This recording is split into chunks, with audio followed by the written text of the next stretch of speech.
To most of us, it happened all of a sudden. Stay at home, schools closed, workplaces closed, and futures for so many uncertain. We welcomed it with great dread. Coronavirus. A couple of days later, it was referred to as COVID-19, coming in late March. Quite an emotional time for so many of us.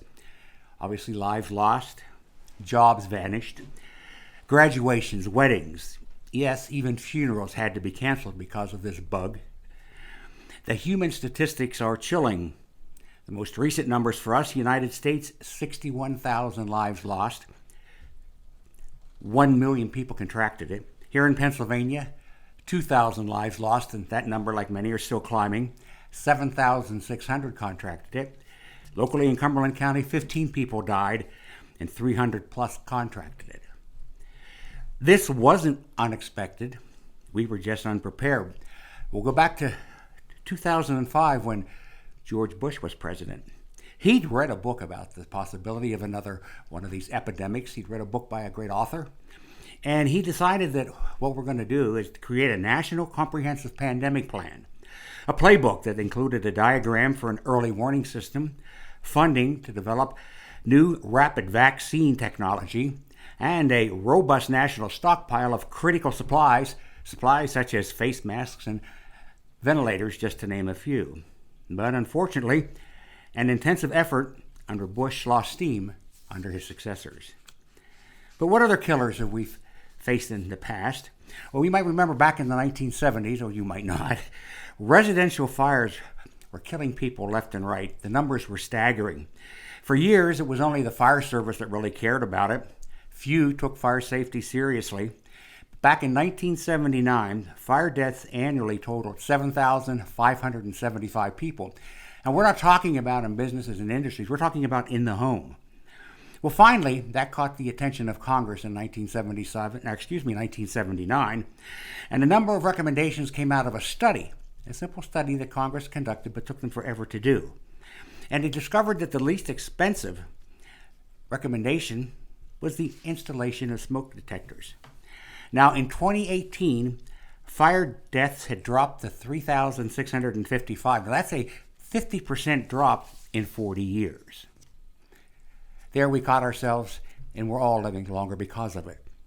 Let's jump to 2005 and Hurricane Katrina. You know the story there. More than 1,200 people died as a result of that natural disaster. Property damage in excess of $108 billion. Why? Because no one was prepared.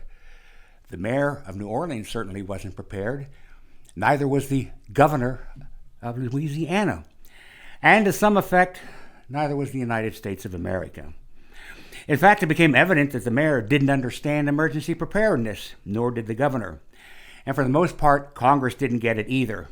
And while the Federal Emergency Management Agency did, it wasn't a real member of the president's family, so to speak. You might say it was a second cousin, as opposed to being a brother or a sister. Now, during the ensuing years, FEMA quietly improved, and improved greatly. It improved to the point it's ready for anything thrown at it now. So is there something else out there that we might expect? Have you ever heard of an EMP, an EMP?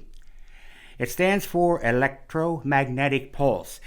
It can be caused by a nuclear explosion in the atmosphere, or it can simply be caused by activity in the atmosphere that would cause a similar, but it's more likely that it would be caused by a nuclear explosion. And an EMP would create havoc with our nation's power system. Basically, it's considered the fact that probably our entire electric system would go down. Now, the potential for and the results of an EMP have been promoted by a former CIA director, a commission that was set up by Congress to study it, even a network news anchor who he himself took time to research and wrote a book on it. But the interesting thing is, just like the pandemic, the EMP is sitting there untouched with no one really taking the opportunity, taking the time to, well, how are we prepared for it?